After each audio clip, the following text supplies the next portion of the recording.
Ok, então, informando a todos que esta aula está sendo gravada, posteriormente será disponibilizada no Siga.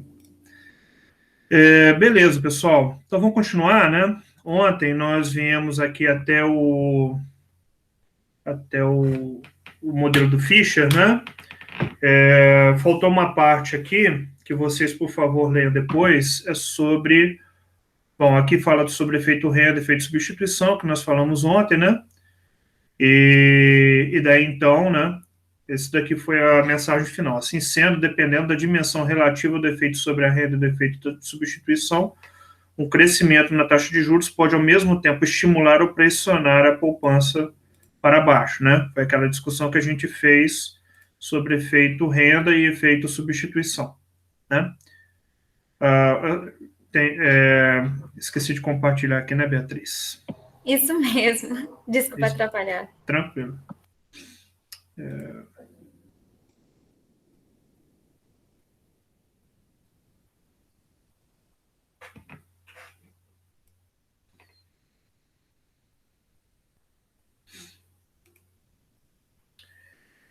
Beleza. Então a gente falou, a gente parou aqui, né? Assim sendo, dependendo da dimensão relativa do efeito sobre a renda e do efeito de substituição, o crescimento na taxa de juros pode ao mesmo tempo estimular ou pressionar para baixo a poupança.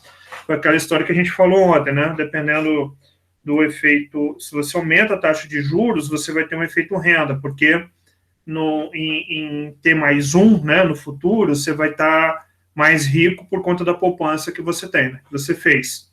Então, se você considerar que o aumento da taxa de juros te deixou suficientemente rico, você pode, mesmo com o efeito de substituição, né, que seria você querer trocar o consumo de curto prazo pelo consumo de longo prazo, né, esse efeito renda ele pode dominar o efeito substituição, e aí você poderia até reduzir existe essa possibilidade microeconômica, né? Você poderia reduzir para baixo a taxa de poupança. Então foi aqui que a gente parou ontem, né?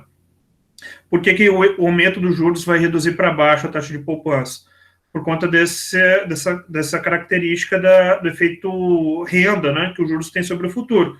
Eu posso entender que eu estou mais rico, relativamente mais rico intertemporalmente, e aí eu aumento meu consumo, né, em última instância. Tá? Mas é o que eu falei para vocês, empiricamente os juros têm pouco efeito direto sobre o consumo. Isso daí digamos assim, é o que está hoje na literatura, é isso, né? Nós esperamos que o efeito de substituição ele seja maior do que o efeito renda, mas não há muitos dados empíricos, né? Não existe assim, né, muita convicção, né, empírica por parte de quem pesquisa sobre o assunto. Tá? Bom,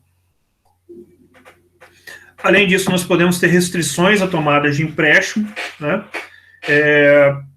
Que viria a ser o caso, né, de um indivíduo ele não conseguir se endividar, né? Ele quer se endividar, ele gostaria de adiantar esse consumo do futuro agora para o presente, só que ele tem, né, restrição à liquidez ou restrição à obtenção de empréstimos, tá? E aí, nesse caso, no modelo de Fischer, vai acontecer. Lembram lá que eu tinha falado desse ponto aqui, onde que o Y1, né, ele iguala o consumo do C1, né? E aqui, no caso, nesse ponto aqui, teria o Y2 igualando o consumo do C2. Se ele estou para o lado de cá, eu estou poupando para o futuro. Se eu estou para o lado de cá, eu estou adiantando o consumo do futuro para o presente. Se ele não possui acesso ao empréstimo, né, então a curva dele de restrição intertemporal vai estar quebrada, né? Essa parte aqui não existe, tá? Então a única opção que ele tem, ou ele consumir exatamente Y1, né, e exatamente o Y2 no T2, ou então ele faz poupança, tá? Ele não consegue tomar nada emprestado. Então essa parte aqui não existe, tá? Então ele pode ter algum tipo de restrição ao crédito. Mas seria esse caso aqui, né? Seria o caso que ele gostaria de fazer o empréstimo, ele maximizaria a satisfação dele fazendo o empréstimo, mas essa restrição não existe. Então, ele estaria mais feliz se ele tivesse em D. Só que o máximo que ele pode alcançar é o E, tá? Ele não consegue caminhar mais, porque essa parte aqui da restrição dele não existe. Então, ele obrigatoriamente ele vai ao máximo E, tá? Bem tranquilo isso daqui. Agora, se ele maximizaria a satisfação dele consumindo mais em 2 do que um, aí beleza, né? Poupar ele consegue, tomar emprestado não, por conta dessa situação, tá? Bom, aqui, ó, se quiser ler, depois vocês leiam, tá? A análise das restrições à obtenção de empréstimos nos leva a concluir que existem duas funções de consumo. Para alguns consumidores, a restrição à obtenção de empréstimos não está envolvida no processo. O consumo em ambos os períodos depende do valor presente da renda vitalícia. Y1, né? Mais o valor presente do Y2, né? Com desconto aqui da taxa de juros. Agora, para outros consumidores, a restrição ao empréstimo está envolvida no processo. E a função consumo acaba acontecendo isso, né? C1 igual a Y2, Y1 e C2 igual a Y2. Assim sendo, para esses consumidores que gostariam de obter empréstimo, mas não conseguem, o consumo depende somente da renda corrente. Tá? É isso. Bom, então a gente finaliza aqui as explicações teóricas, né? Depois a gente vai fazer alguns exercícios aqui com Lagrange, né? Com algumas questões microeconômicas enfim, depois a gente volta aqui, mas aqui como exercício, tá? No modelo de Fischer. Agora nós vamos falar do Modigliani e da hipótese do ciclo de vida.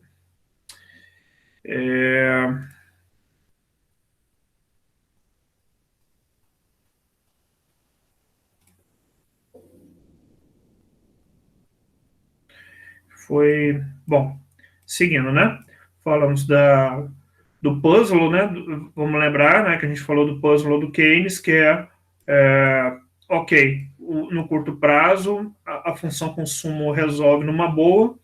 No longo prazo, eu esperaria que a propensão média a consumir fosse cair, tá? Mas ela não cai. Então, à medida que o Y está aumentando, o consumo está aumentando junto. Então, por essa função aqui, né? Por essa função aqui, quando a gente dividia por Y, a gente esperaria uma propensão média cair, né? Isso daí quais seriam os dois problemas? Um problema seria se a poupança total da economia ela fosse suficientemente produtiva, né, para continuar aumentando o Y e continuar mantendo o consumo numa taxa relativamente alta, tá? Se o consumo não aumentasse na mesma taxa que a renda, né, você poderia ter um problema de longo prazo em termos de demanda agregada, né? Você produziria e simplesmente não estaria consumindo. Esse que é o problema da propensão média a consumir reduzindo. Só que aí, conforme nós falamos, o puzzle, né? O enigma que os caras que suscitaram esses modelos de consumo é que não houve essa queda da propensão média a consumir ao longo do tempo. Ao contrário, à medida que o Y foi aumentando, o C foi aumentando junto. Então, o ponto é por que isso aconteceu. No modelo do Fischer, que a gente estudou ontem, né? Então, estamos falando um pouco dele agora de novo, ele não dá uma resposta sobre esse tópico, esse enigma, né? Porque não era o objetivo dele. O objetivo dele foi criar uma base microeconômica para poder explicar o que faz as pessoas consumirem ao longo do tempo, tá?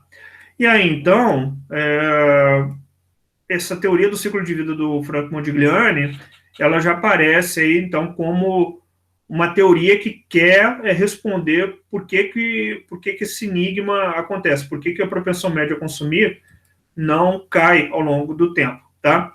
Ele vai utilizar, então, alguns conceitos aqui da escolha intertemporal, mas ele vai adotar outras hipóteses, né, para poder fazer essa explicação, né? Bom, então vamos puxar aqui para o lado. a gente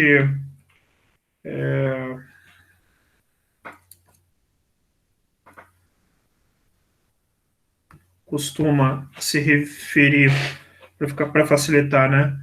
Hipótese do ciclo de vida, HCV, tá? O Modigliani. E ele vai então tomar dois pontos de partida. Ele vai ser um crítico à função consumo keynesiana. E o outro, ele vai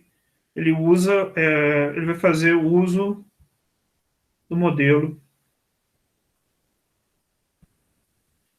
de Fischer, tá? Esse da escolha intertemporal. Ele vai olhar, né, para o modelo da escolha intertemporal do Fischer. Bom, e aí então ele vai partir então da seguinte hipótese, né? Que a razão das mudanças da renda ao longo da vida, né? Ela basicamente, o motivo é a aposentadoria. Aposentadoria, tá? Ele vai considerar, né, uma época boa aqui ainda, mais ou menos 65 anos, que a pessoa se aposenta, né? Aquela época lá que ele escreveu. Então, qual que é a ideia, né? É que a poupança, aí vai ser a mesma ideia do modelo do Fischer, né? É que com a poupança você transfere renda, né, para o futuro, né?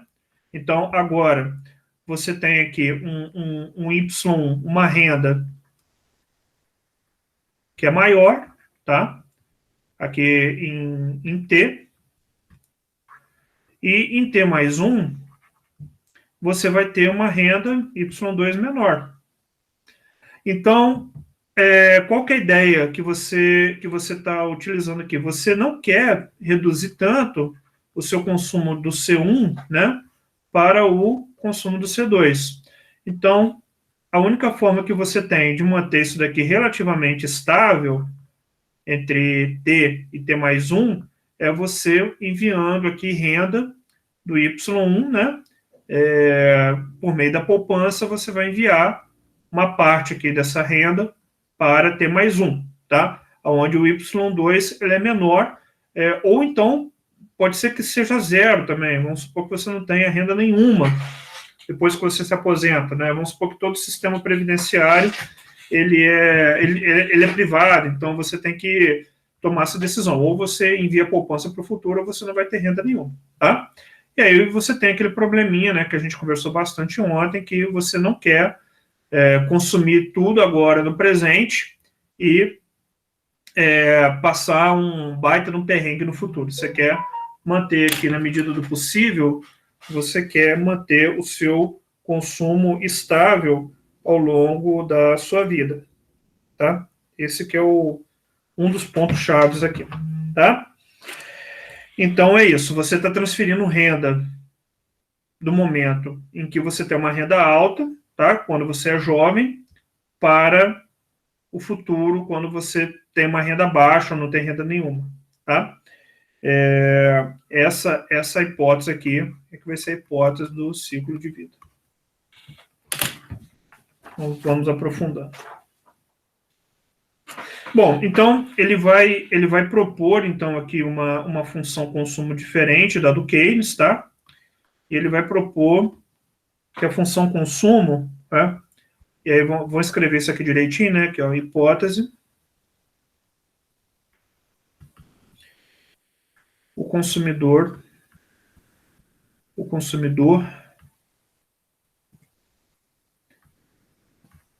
deseja manter o seu consumo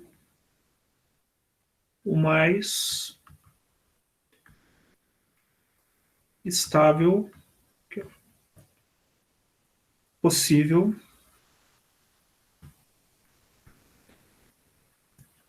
ao longo da sua vida. Bom, então o consumidor deseja manter o seu consumo mais estável possível ao longo da sua vida. Ele não quer consumir tudo no presente e ficar no futuro passando perrengue. E aí ele vai propor, então, que é a seguinte função consumo, né? Ele vai consumir W mais R vezes Y dividido por T, tá? O W vai ser a riqueza total dele, ou seja, aqui vai incluir tudo que ele conseguir juntar ao longo da vida, tá? Enfim, poupança, enfim, absolutamente tudo aqui, é título público, ação, é a riqueza total dele. Ele não está chamando de poupança para não confundir com a poupança clássica que a gente conhece. Então ele vai chamar de riqueza. O Y é a renda esperada.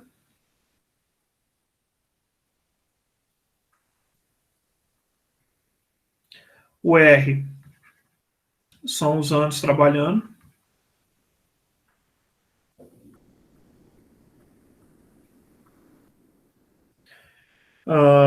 Aqui eu não vou ter taxa de juros, tá? Suposição, para facilitar aí nossa análise. Se tivesse, você tinha que incluir aqui na riqueza ou no R, ou, enfim, algum lugar aí, mas para facilitar aqui, a gente, por hipótese, taxa de juros não existe. E o T, né, são os anos de vida que me restam, tá? Mais ou menos aonde que você imagina que você vai morrer. Bom? Então, estou querendo viver até os 90 anos, imagino que eu vou viver até os 90 anos, né? Então, eu estou com 40, 80 mais 80 menos 90 menos 40, né? Então, estou imaginando aí que eu vou viver mais uns 50 anos, pelo menos, para começar. E aí, então, né? Por hipótese aqui, vamos supor que você imagina que você vai viver mais uns 50 anos, e aí que você vai ter um R igual a 30, né? Ou seja, que você vai trabalhar mais uns 30 anos, que você vai viver mais 50 anos, que você vai trabalhar mais 30 ainda pela frente. Então, por aí já dá para você, né, fazer então sua função consumo. Então, sua função consumo vai ser C, né, W mais 30 vezes Y dividido por T, que é 50. Isso aqui vai dar 0,02 vezes W mais 0,6 vezes Y. Então, reparem aí que agora o consumo, o que seria a propensão média a consumir, ela não é mais constante, né? Ela vai variar aí de acordo de indivíduo para indivíduo, né? Considerando aí o tempo que ele vai trabalhar, o tempo que ele resta de vida, né? Vai acabar influenciando esse camarada. E você também vai ter esse fator aqui associado à riqueza, tá? Então, assim, de diferente que tem nessa função aqui, bem diferente em relação ao Keynes, é esse fator aqui associado com estoque de riqueza, tá? E a interpretação, ela é bem imediata e bem direta. Interpretação.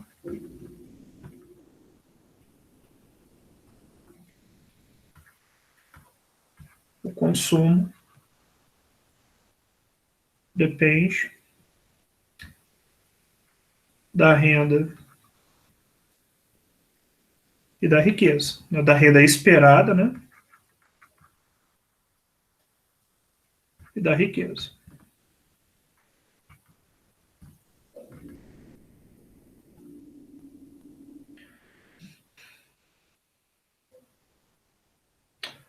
E aqui esse signo maker, né? Faz o consumo crescer.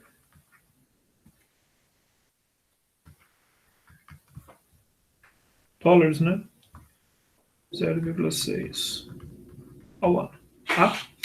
Bom, então, o que está acontecendo nessa função aqui de novo, igual eu falei, né? Essa parte aqui ainda está com a mesma cara do Keynes, né? Então, é como se qualquer fator... Bom, aquele já está entrando com um termo de expectativa, né?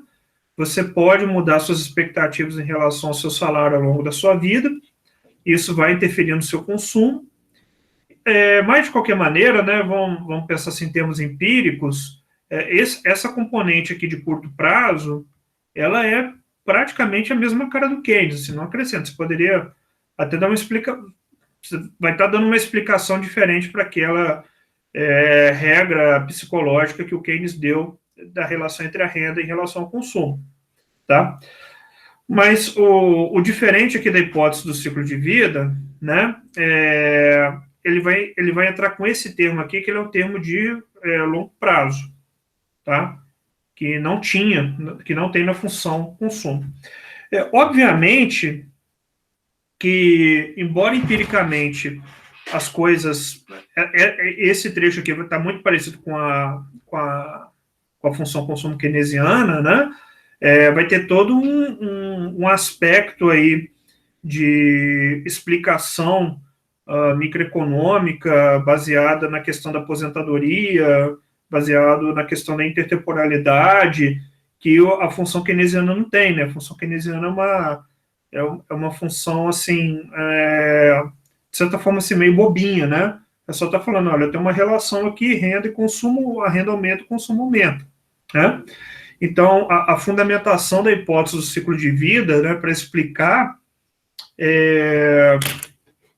para fazer essa explicação e juntar isso daqui com a decisão de consumo, ela é um negócio bem diferente, um negócio bem novo, né? Em relação ao que o Keynes tinha. Isso aqui vai causar uma série de influências em termos de análise, né, sobre o consumo, inclusive, por exemplo, funções de consumo em que você tem uma associação com a variação no mercado financeiro, né, e a quantidade de consumo, né, sobretudo em economias que tem um mercado financeiro, né, um mercado de ações muito mais forte do que a do Brasil, por exemplo, você vai ter uma relação mais direta, né, entre as decisões de consumo e esse estoque de riqueza aqui. Então, em livros mais avançados, né, você tem, inclusive, modelos de consumo que realizam a junção entre a função consumo e o modelo CAPM, né? Tentando mostrar, CAPM é um modelo muito sim, alguns falam KPM, outros falam CAPM, mas ele é um modelo assim, né, que avalia o quanto que determinada ação responde pela diferença entre o preço daquela ação, o preço médio das ações em relação à taxa de juros livre de risco, né? Então, por exemplo, sei lá, pega o Ibovespa, por exemplo, aí tem eles calculam uma espécie de beta.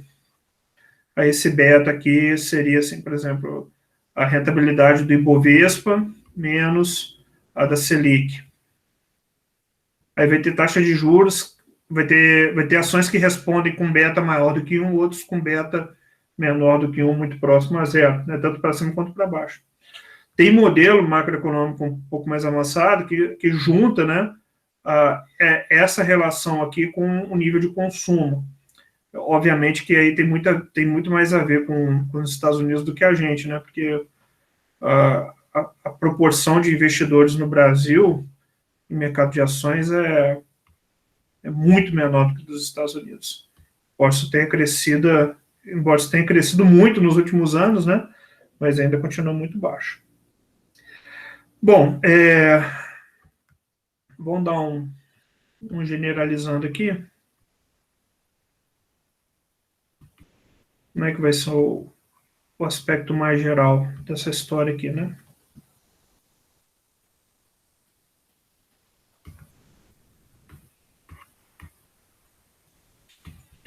Generalizando, que você vai ter isso daqui, ó.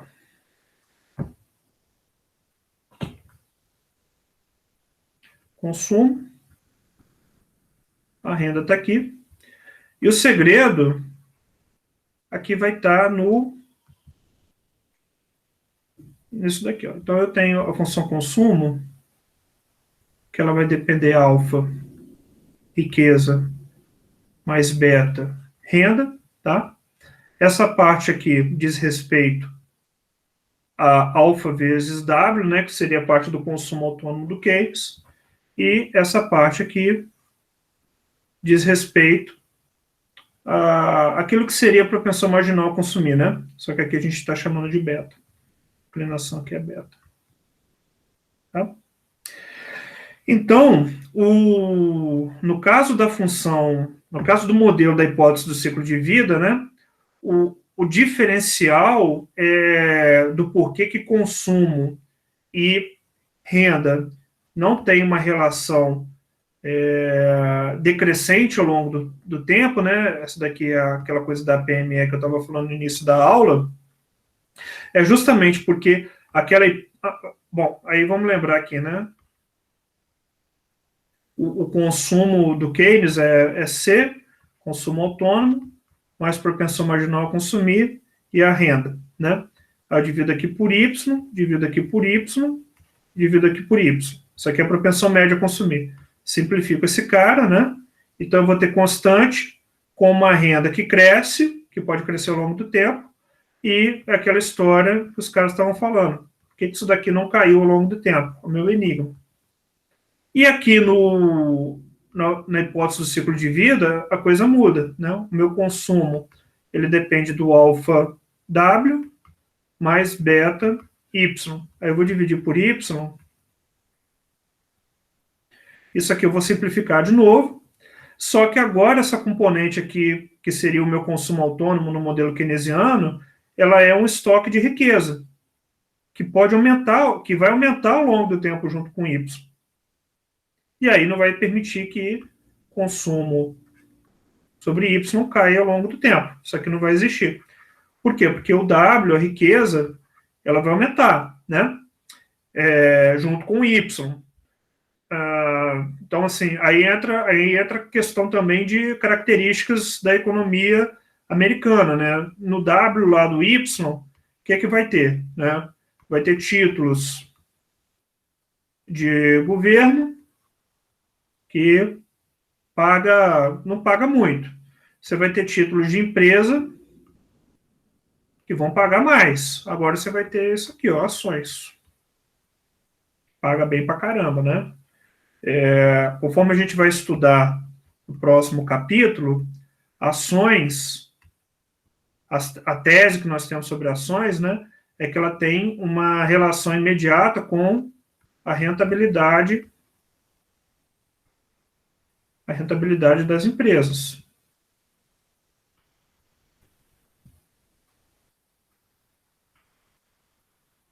Então, não é só a questão... Tem a questão do dividendo, né? Dividendo é legal, né? Eu particularmente gosto de ganhar dividendo de empresas, né? O Bassi aí também gosta, né? Fala muito aí de ações no Brasil com dividendos, mas sobretudo preço de ações, né? Então, você pega aí empresas, né? Como a Amazon, a Tesla e outras aí, né? Eu sei que tem tem aluno aí que vai entender disso aqui bem melhor do que eu, né? Elas não pagam dividendos, né? Elas simplesmente não pagam dividendos. Mas aí, enfim, né? O cara, se você tem uma proporção grande de americanos, né, que fazem investimentos da sua parte da riqueza em ações, se isso aqui é uma característica deles, né, esse W aqui, ele tende a aumentar junto com o PIB dos Estados Unidos, né? A gente sabe aí que aumenta aí numa taxa média ao longo das últimas décadas de 2%, né?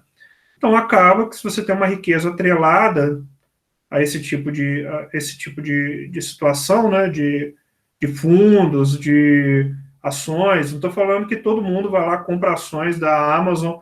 Se todo mundo comprasse, né, todo mundo estava bem rico, né, porque essas ações aqui, elas aumentaram muito de preço ao longo do tempo. Mas, assim, os caras funcionam como brasileiros, né, então, quando você começa a juntar uma grana, você não... Isso aí também está muito vinculado à própria educação financeira deles, né? Você não vai colocar tudo numa cesta só, né? Você vai fazer uma série de diversificações, que normalmente são os fundos.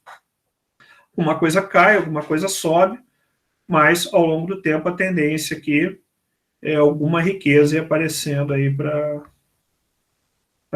as pessoas. Alguém quer falar alguma coisa, gente? Tá tranquilo?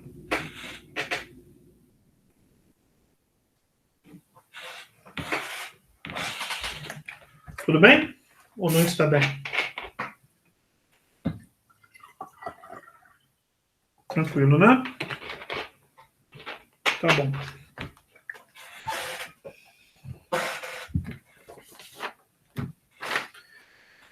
Tá bom. Então, cadê? Esse é o ponto, né? A propensão média, então, dos caras não vai cair. Por que a propensão média deles não vai cair? Porque a riqueza, ela não vai ser constante, né? O que vai acontecer, então, é que você, num determinado ponto do tempo, vai ter essa relação alfa W1 e aqui, né? Associado a essa curva. E a riqueza aumenta. Quando a riqueza aumenta, você vai ter um deslocamento aqui dessa curva. Mesmo que o beta não mude, né, o beta Y aqui não mude, o W aqui, a riqueza está aumentando. Então você está deslocando essa curva para frente, para cima, né? E isso está fazendo com que, ao longo do tempo, mesmo com uma riqueza relativamente constante, né?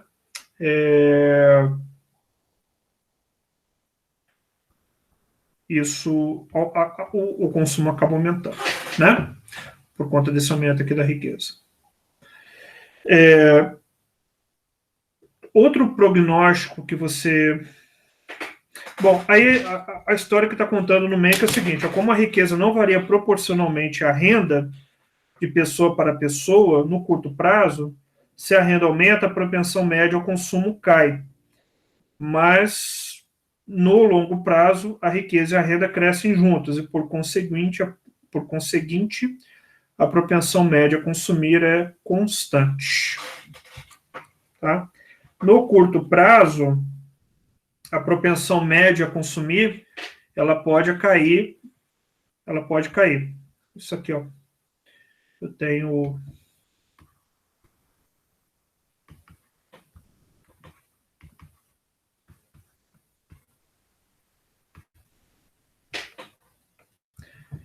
Simplifiquei, né? No curto prazo, se eu aumento Y, se isso aqui não responde imediatamente, a propensão média ela pode cair. Só que no longo prazo, foi isso que eu tinha falado para vocês, né? Que a hipótese ciclo de vida ela coloca um componente de longo prazo dentro da função consumo, o W ele tende a aumentar também. Então isso aqui não vai acontecer. Vai ficar relativamente proporcional, consumo e o Y. Tá? É isso aí. Outro prognóstico que nós temos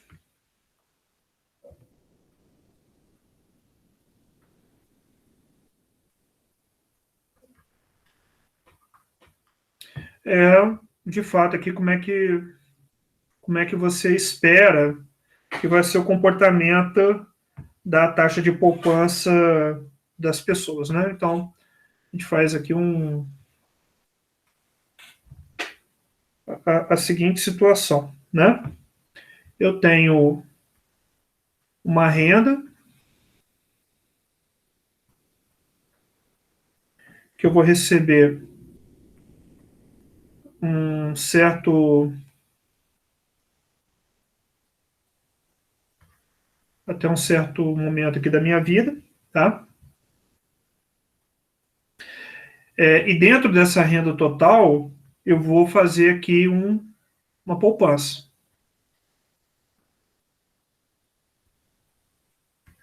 Essa é a minha poupança.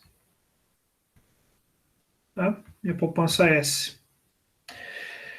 E o restante, eu vou consumir no meu consumo. Tá? E aí, então, o que, que vai acontecer ao longo do tempo? Ao longo do tempo que eu for fazendo a minha poupança, eu vou aumentando aqui o meu estoque de riqueza.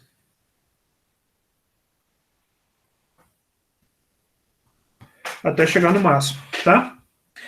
E aí, a partir desse momento que eu chego aqui, né, que a minha, vamos botar que a minha aposentadoria começa, aposentadoria,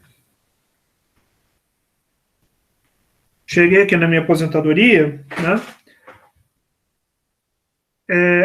essa minha riqueza que cresceu até aqui, ela vai começar a ser consumida, tá? Então, essa daqui é a minha riqueza. E aqui é o fim da linha, tá? Fim da vida.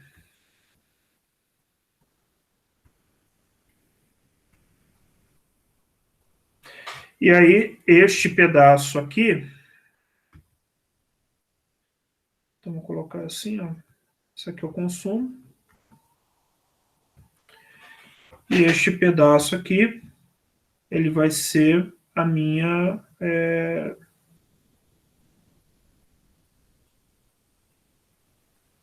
tá de vermelho, vai. Minha poupança acaba aqui, e aqui eu vou fazer minha despoupança.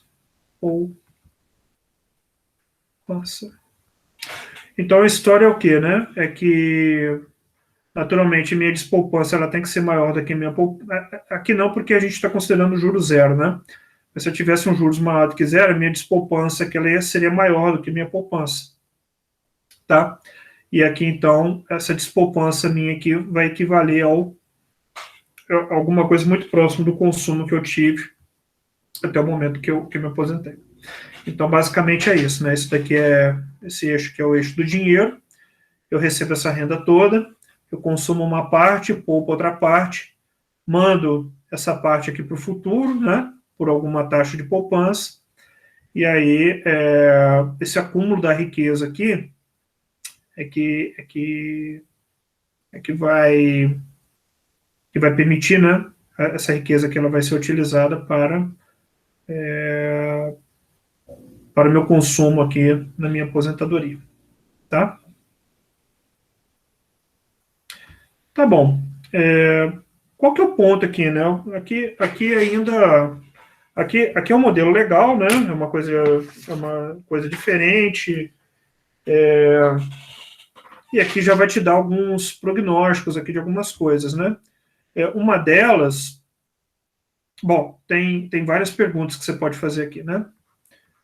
Uma delas é o seguinte: o que acontece, por exemplo, com a poupança da economia, se o que acontece com a poupança da economia se as pessoas as pessoas são mais jovens? se em média as pessoas, né, aquela pirâmide etária lá que vocês conhecem, né, na minha época a pirâmide etária era uma pirâmide mesmo, quando eu estudava, né? Agora, depois de um tempo, ela ficou uma coisa assim, né? O gordinho aqui, o pessoal ficou mais jovem, né? Diminuiu a taxa de natalidade. E aí o pessoal espera que no futuro essa pirâmide etária aqui ela tende a se inverter, né? Vai ter muito velho e pouca gente nascendo. Aí nós estamos enrolados, né?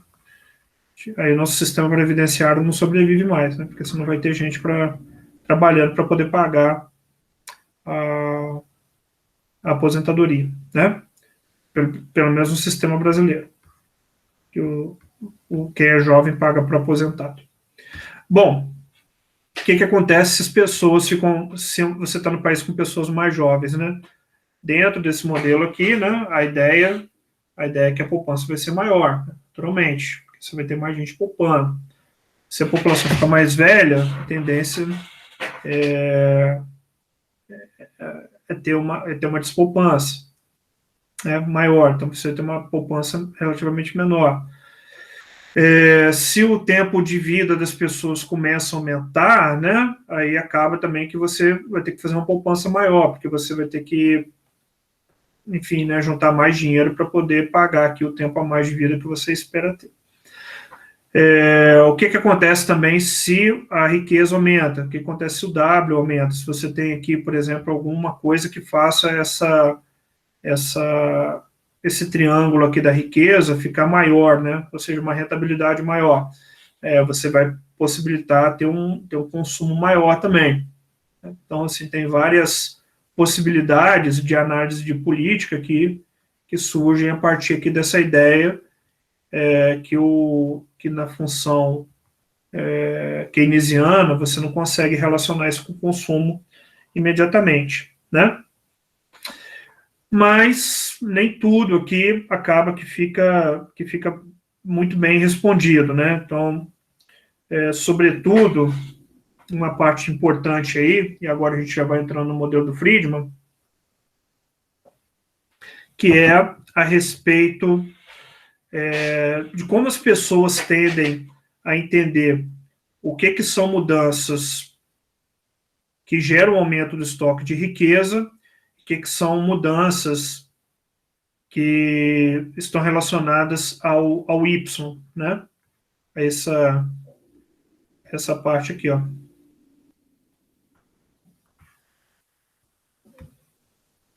Essa parte aqui que é o Y, né?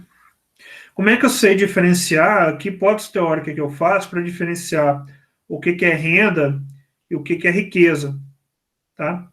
Isso aqui não ficou muito bem explicado, né? Como é que eu consigo fazer essa distinção aqui e para esse modelo aqui ele funcionar relativamente bem, né? E aí então é que a gente acaba indo para o modelo do Friedman. Deixa eu ver como é que está meu espaço aqui.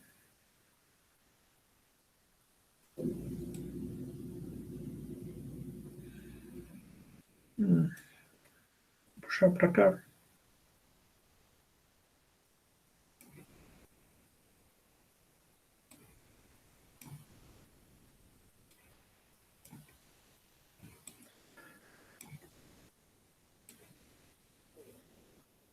Tá. Aí,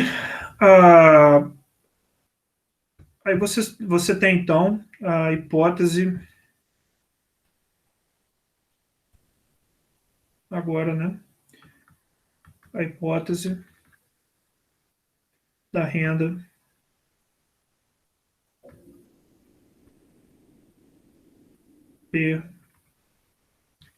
permanente, tá? Essa daqui é do Milton Friedman.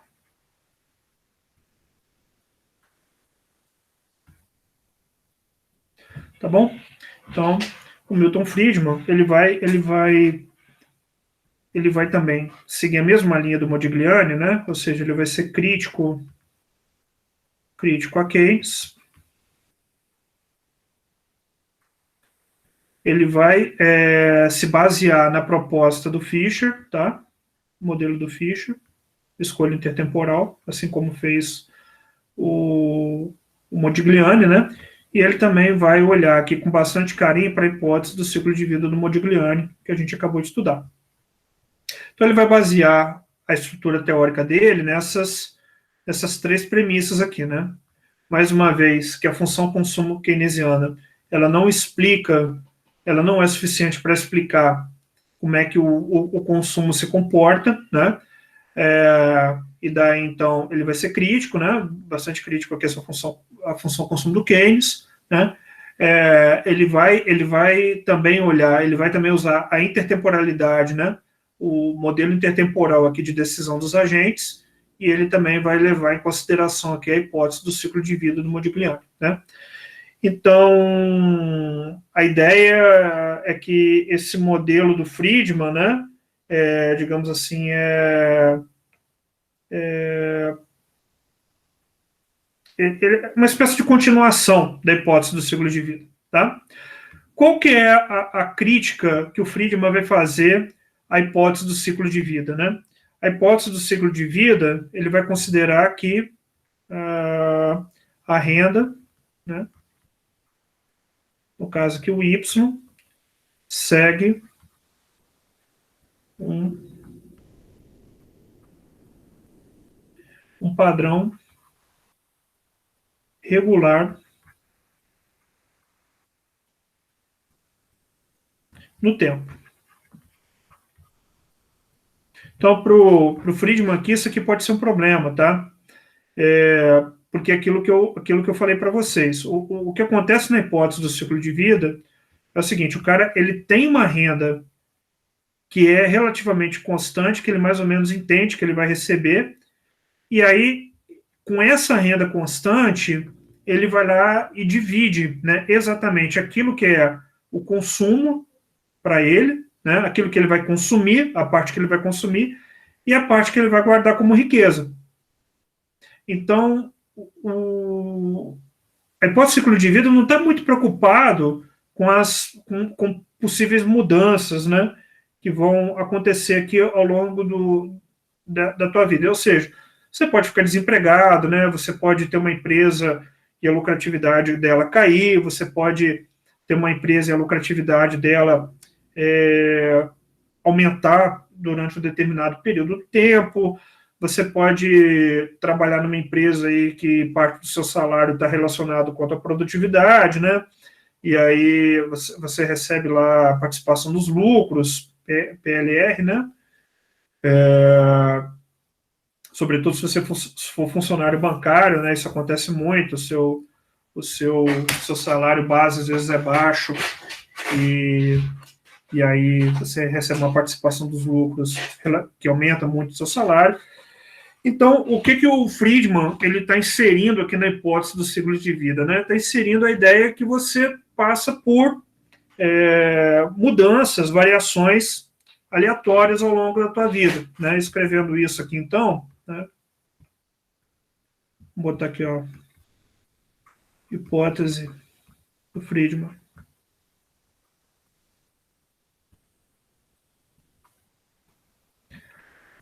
As pessoas passam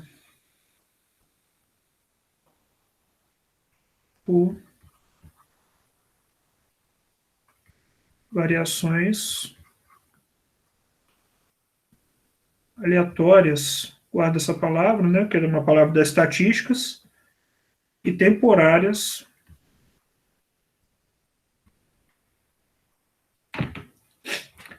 ao longo da sua vida.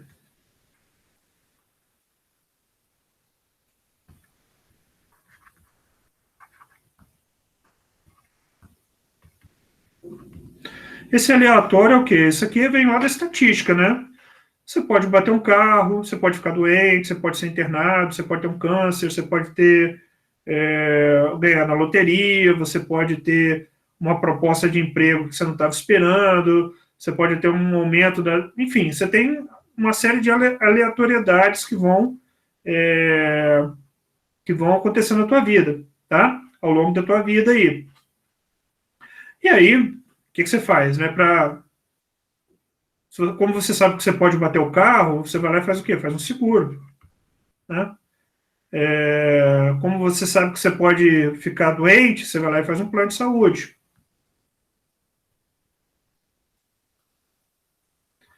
Como você sabe que pode acontecer, se você é casado, tem filho pequeno, e sabe que pode acontecer alguma coisa com você, você morrer, não quer deixar sua família no perrengue, você vai lá e faz o seguro de vida.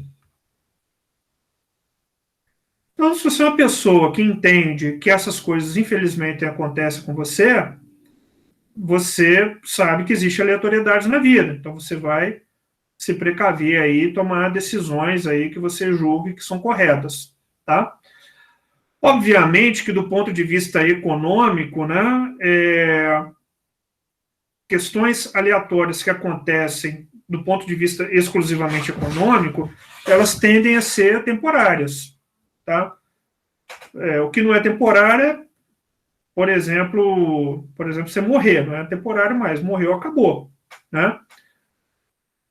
Plano de saúde, bater o carro, né? Isso aqui, para quem tem uma renda razoável, né, e paga aqui isso daqui, sabe que isso aqui não vai impactar tanto a sua venda. Então, você está se protegendo de um possível sinistro, de uma possível coisa ruim que vai acontecer, que pode acontecer na tua vida, porque você está vivo, né? Se você tem carro, você pode bater o carro. Você só pode bater o carro porque você tem carro. Se você não tivesse carro, você não poderia bater o carro. Então é melhor você ter um seguro, né? Ficar doente, mesma coisa. Se você pode ficar doente é porque você está com saúde agora, então é melhor você fazer um plano. Agora, do ponto de vista econômico, tá? Essas aleatoriedades que eu estou falando com vocês aqui, que são mais comuns e que a gente tem que fazer algo a respeito delas, elas são mais complicadas, porque você tem coisas que você simplesmente não consegue se proteger. Por exemplo, você é agricultor e tem uma seca, baita seca. Foi lá e perdeu a tua safra toda.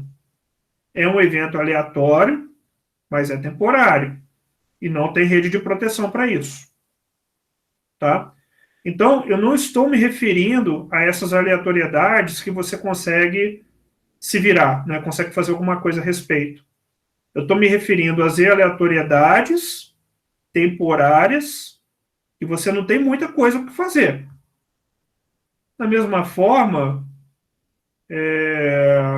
você pode você pode estar aqui no país, você pode estar aqui na região de São Paulo, planta arroz, o pessoal do sul tem uma seca, uma baita enchente, e a saca do arroz aqui vai parar em R$ 150.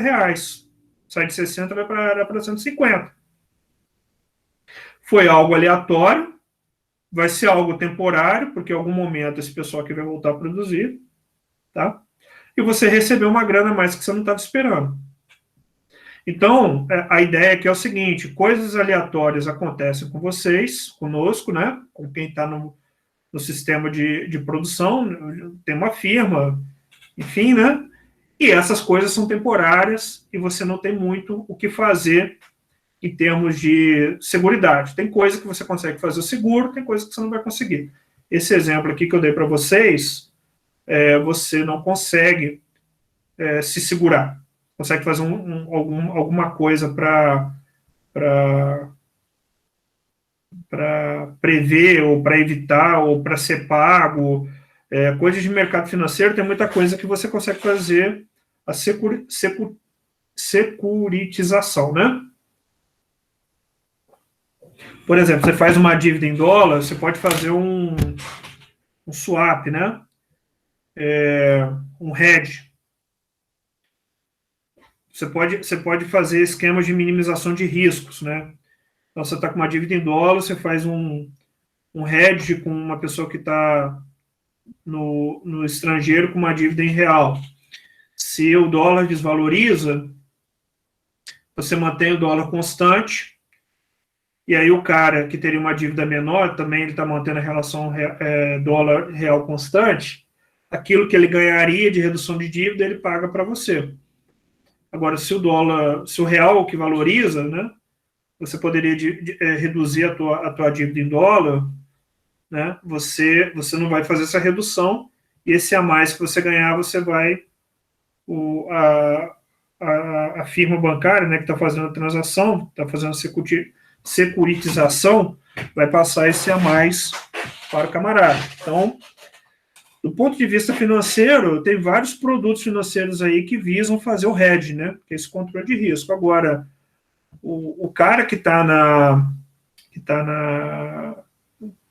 tá no mercado, muitas vezes ele não consegue fazer. Então, preço do leite, a pessoa trabalha aí naquela fábrica aí que tem perto de Três Rios, que era, acho que era Nestlé, agora mudou, né, para Canjuba.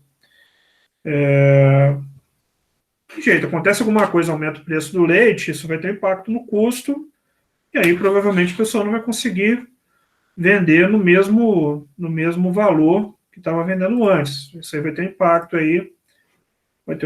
aí na empresa, na firma, né? Isso aí vai acontecer com qualquer firma. Então, para poder diferenciar essas duas coisas, né? O Friedman ele divide a renda em duas situações, né? Eu tenho o Y aqui, que é a renda total que você vai receber. Você vai dividir entre a renda permanente e a renda transitória, tá? Então, a renda permanente é aquela que você tem expectativas que você vai receber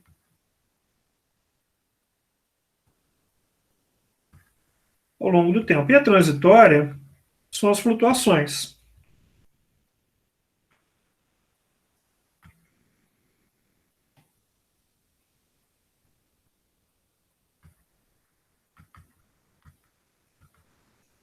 Então, a renda transitória, ela vai ser o aleatório. E a renda permanente é aquilo que você considera certo. Aquilo que você espera receber de forma relativamente certa ao longo do tempo. Tá? Então, a transitória é o não esperado.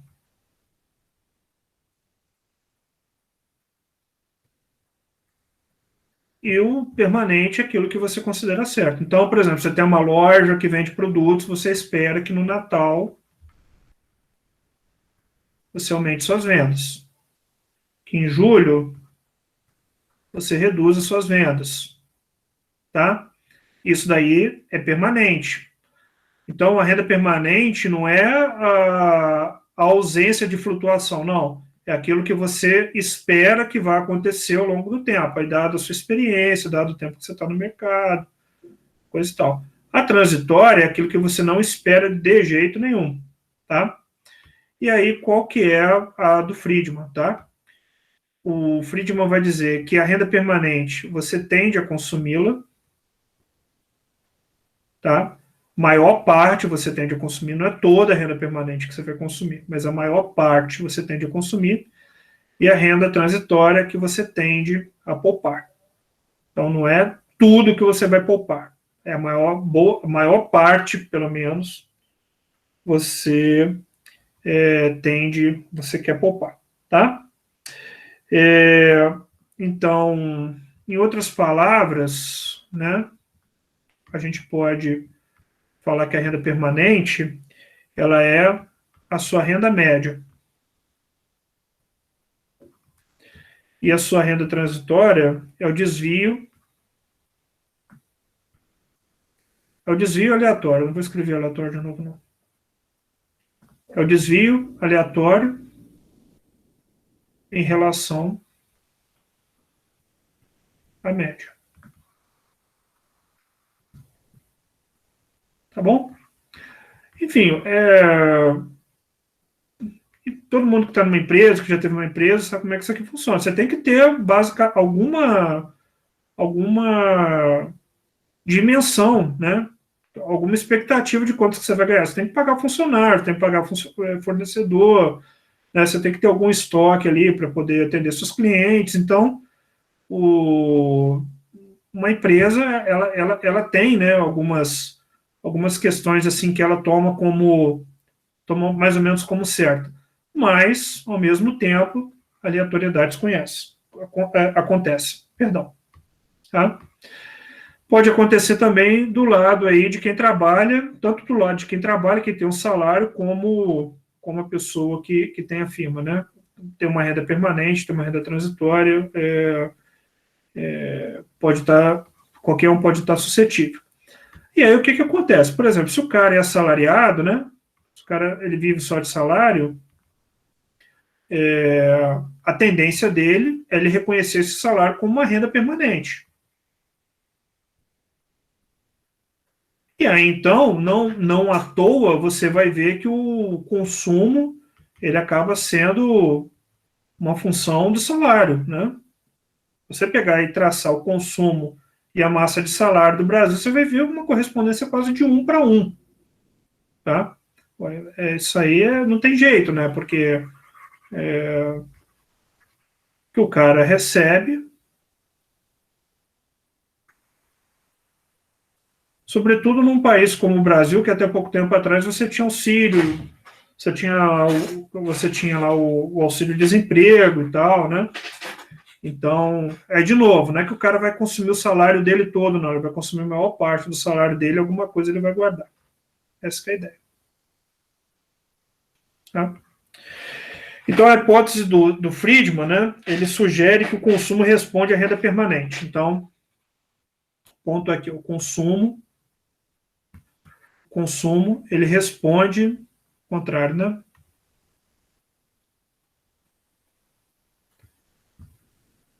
Aqui, ó. A renda permanente é que gera o consumo, tá? Então, o consumo, ele responde à renda permanente, tá? Uma vez que os consumidores utilizam a poupança e os empréstimos para estabilizar as variações transitórias na renda. Então, a renda transitória, ele vai poupar, tá? E aí, então, qual que vai ser o papel da renda transitória, né? E aí, o cara, ele quer manter o consumo dele estável, né? É aquela coisa que eu falei ontem, de suavizar o consumo ao longo da vida. Então, ele não quer ter grandes flutuações no consumo dele. E aí, as transitoriedades, que pode ser tanto para cima quanto para baixo, ora ele pode poupar, ora ele pode perder. Então, supondo, né, que uma parte que ele vai poupar, mais a renda transitória, a mais que ele ganhar, ele tende a poupar, ele vai utilizar essa poupança que ele tem aqui para suavizar o consumo dele ao longo da vida. Tá? Tudo bem, gente? Então, a história do Friedman aqui, em outras palavras, é isso aqui, né? O consumo, ele vai ser uma proporção alfa da renda permanente. Tudo bem? Então, poupa a maior parte da renda transitória e consome a maior parte da renda permanente.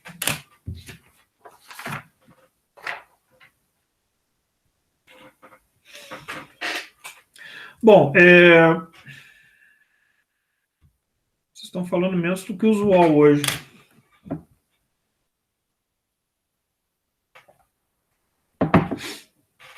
Tá bom.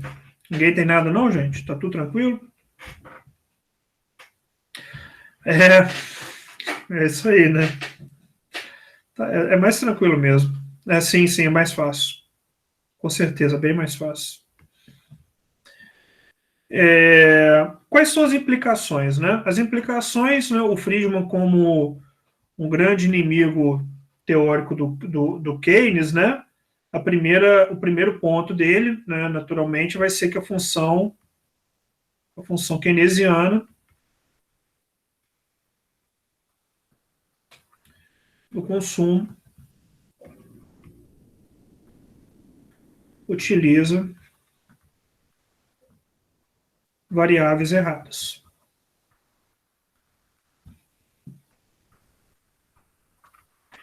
Por que está utilizando variáveis erradas? Porque ele está tratando toda a renda como uma única fonte de renda para o consumo, né? E o Friedman, né? Ele vai pensar então no consumo, né? Igual eu escrevi ali, como sendo alfa YP, tá? E aí, então, a propensão média do consumo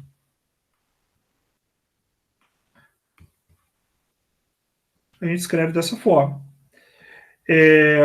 Aqui, essa renda total, ela vai entrar aqui a renda transitória mais a renda permanente, tá? Então, qual que é a história que nós temos aqui, ó? Quando Y maior do que a renda permanente, né? Temporariamente,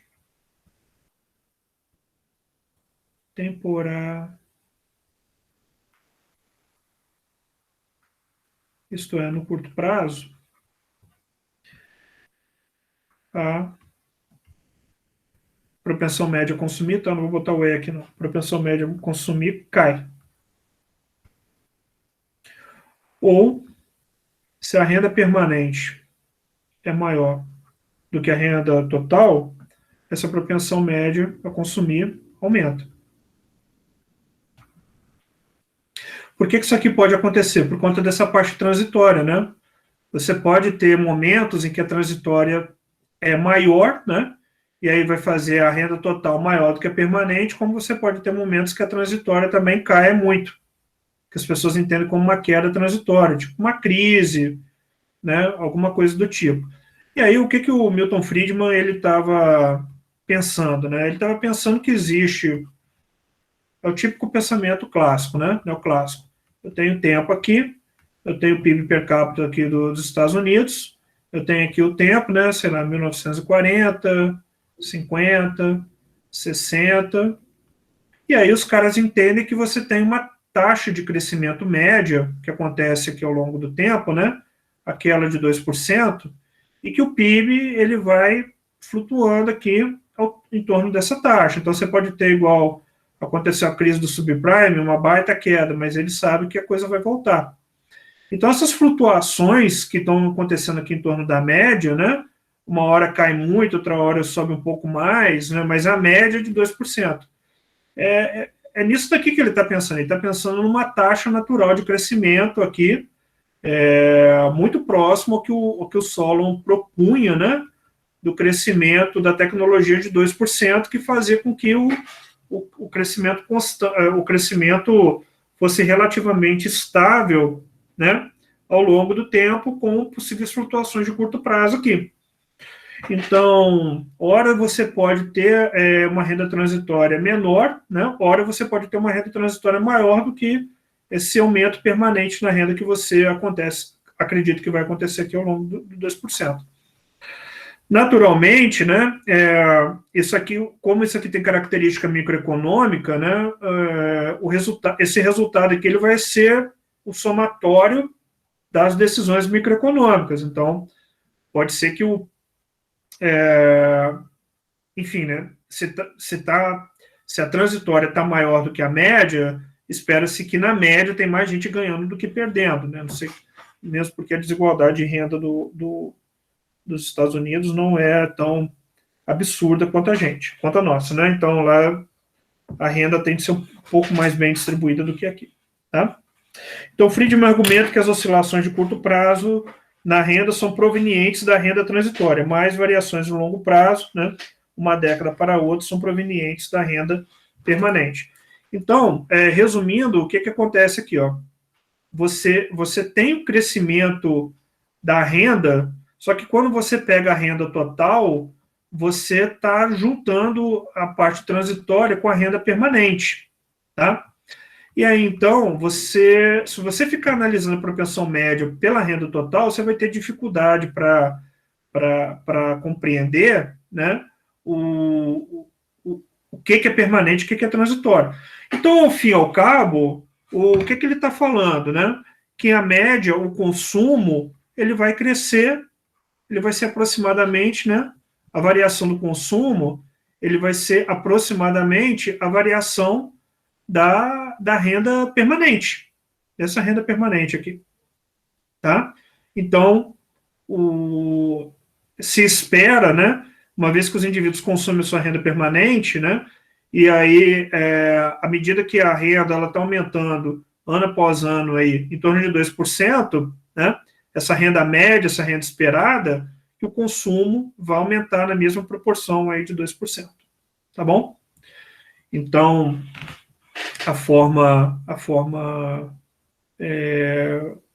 mais simples de você entender aqui o funcionamento da relação entre consumo e renda é olhando para a renda permanente e não para a renda como um todo, tá? Tudo bem até aí, pessoal? Alguma questão?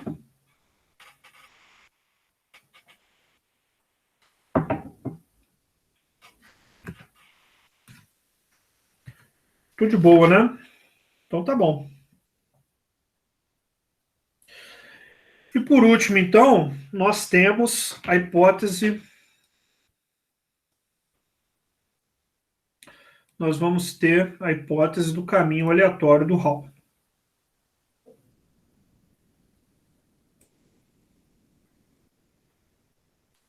É o último trecho aqui, né?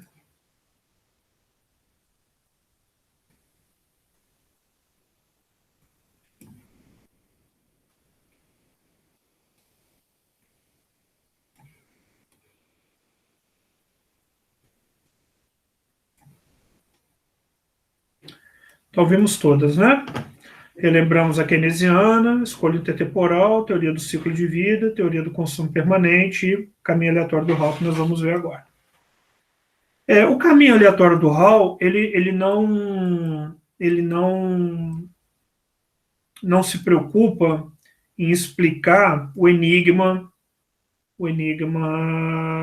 da relação entre renda e consumo de longo prazo, né? Ele toma na verdade, o que acontece é que a literatura neoclássica ela toma a explicação do Friedman como a explicação ortodoxa, né, o mainstream, a explicação dominante, tá? Porque ele consegue tornar a hipótese do ciclo de vida, a história da hipótese do ciclo de vida, ele consegue tornar como digamos assim, um caso específico da teoria da teoria dele, né? Por quê? Porque a hipótese do ciclo de vida ela cabe dentro da teoria do Friedman. Só que a teoria do Friedman ela é mais completa, ela é maior, né, do que a teoria da hipótese do ciclo de vida. Por isso que por isso que assim, ela não é crítica, ela não combate, né, a teoria do ciclo de vida, mas ela melhora a teoria do ciclo de vida, né? Digamos assim, a partir da hipótese do ciclo de vida, ele consegue montar uma teoria mais completa, né? Você vai consumir uma parte alfa, igual a gente falou aqui, né, da sua renda permanente. Essa parte que não é alfa, você vai criar uma poupança, e essa renda transitória que você tem, ela cabe dentro da função riqueza da hipótese do ciclo de vida, né? Só que esse que é o problema da hipótese do ciclo de vida. Ali a aleatoriedade, ela não estava presente, né? Tava um mundinho ali um pouco mais um céu de brigadeiro, né? Eu sei qual que é a renda que eu vou receber, né? E aí uma parte eu poupo, outra parte eu consumo e tá tudo bem.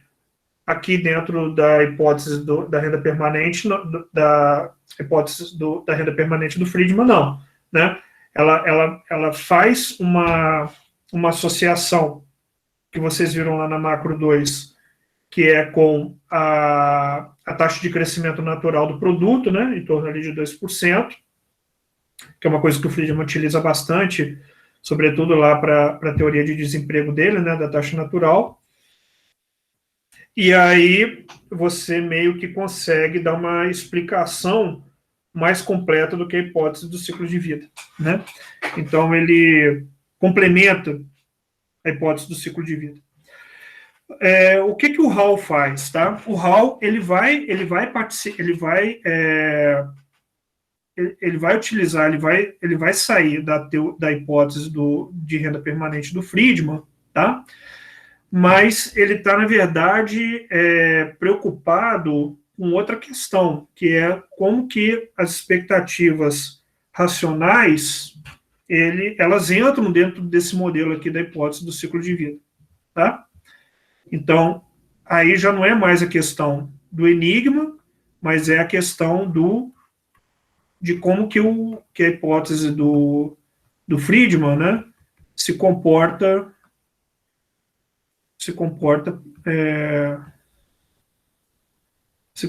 em relação às expectativas racionais. Então, aqui, ó, caminho aleatório de Hall, ele vai ser a hipótese da renda permanente mais expectativas racionais. Então, o ponto fundamental aqui é o seguinte, né? Como é que as expectativas racionais elas podem contribuir para essa explicação aqui da hipótese da renda permanente, tá? Então, a ideia do Robert Hall é o seguinte, né, os consumidores ajustam seu consumo de acordo com suas expectativas sobre a renda permanente, né?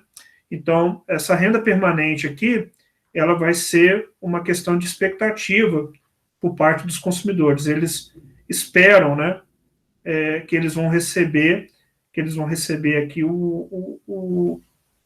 uma determinada renda ao longo do tempo, tá? Choques imprevistos sobre a renda vitalícia, né, sobre a renda permanente, né, alteram o consumo, né?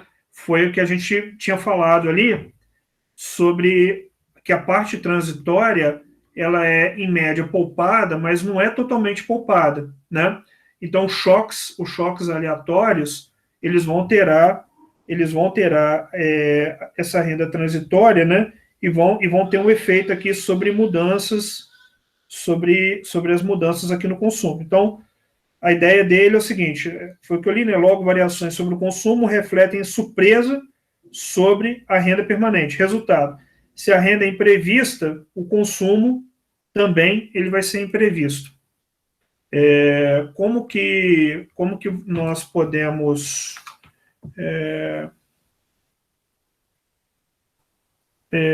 escrever isso aqui matematicamente, né? Nós podemos escrever isso matematicamente da seguinte forma. Se eu consumo, deixa eu ver se eu lembro aqui de cabeça, se o meu consumo ele é uma função da renda, né, como um todo, né, não era bem isso que eu estava querendo fazer, não. O que era mesmo?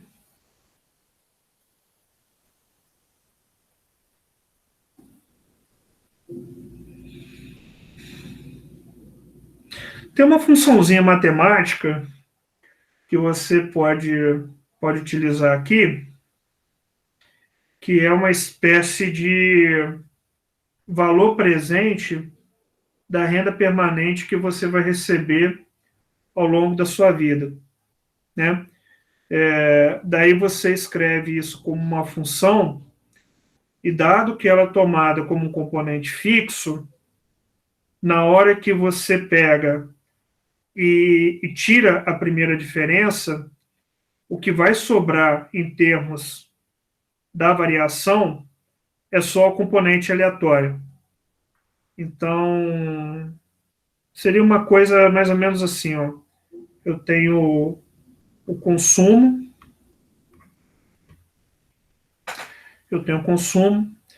isso aqui vai ficar mais clássico, mais claro na semana que vem, tá? Eu consigo escrever toda a minha renda permanente ao longo do tempo como o mais R, se eu não me engano é isso mesmo, o mais R dado a expectativa que eu tenho de uma renda permanente, tá? Mais aqui uma aleatoriedade, que vai ser a renda transitória. E aí, se eu tiro a primeira diferença, tá? Essa parte aqui que é constante, ou seja, se eu faço o que eu espero do amanhã menos do hoje, essa parte aqui que é constante, ela desaparece, tá? E aí só vai ficar essa parte que é aleatória. Então, eu tenho alguma flutuação, eu tenho movimentações no meu consumo que elas são completamente aleatórias, por conta dessa parte aqui aleatória que faz parte do meu consumo, tá? Aí vem o ponto, e daí, né? Qual que é o ponto fundamental? E daí que isso aqui tem uma implicação justamente com políticas governamentais que eles querem com o objetivo de variar o consumo, tá? Pelo seguinte, se eu faço uma política qualquer, aí que vem a parte da expectativa racional. Se eu faço uma política qualquer, por exemplo, né, eu faço uma redução de tributo, o aumento do gasto, e o consumidor ele vai entender que isso aqui é uma mudança aleatória, tá? Ele não necessariamente ele vai variar o consumo considerando essa política que foi feita, porque vai depender de qual é a aleatoriedade que vai afetar a renda dele, tá? Por quê? Pode ser que essa política governamental afete positivamente a renda dele, mas pode ser que essa política governamental não afete a renda dele, tá? E aí o que vai acontecer? Se essa política governamental ela tem um caráter de entendimento permanente, ele de fato ele pode aumentar o consumo. Agora, se for transitório, ele pode simplesmente não alterar esse consumo de forma significativa, tá?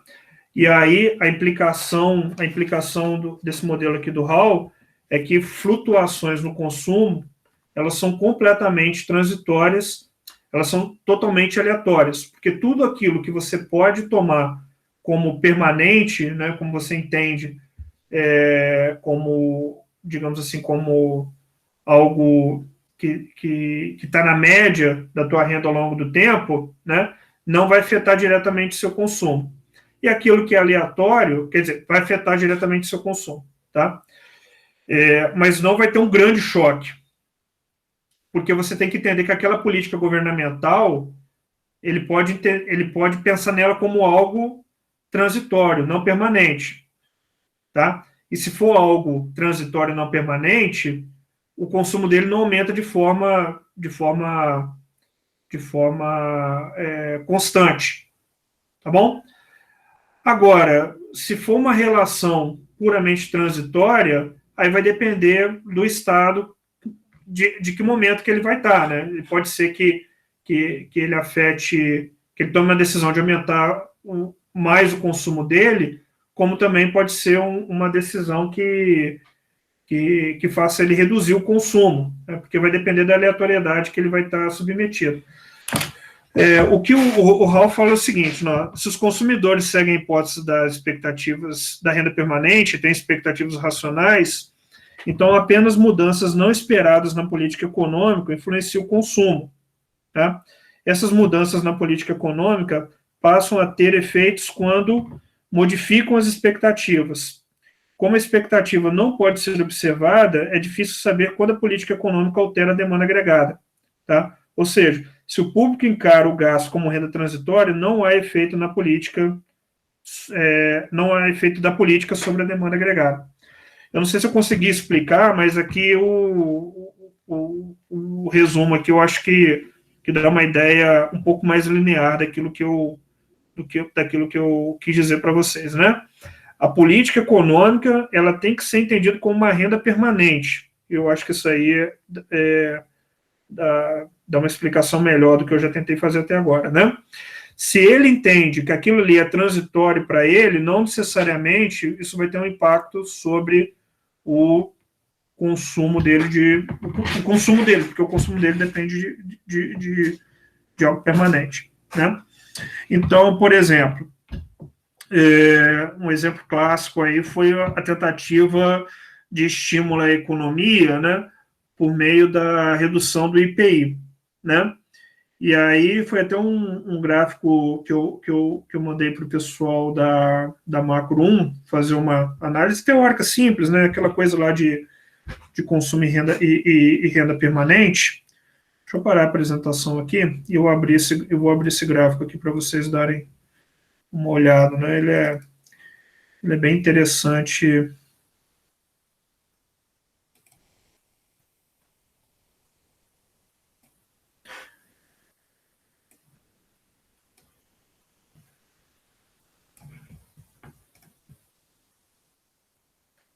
Para explicar o que eu quero.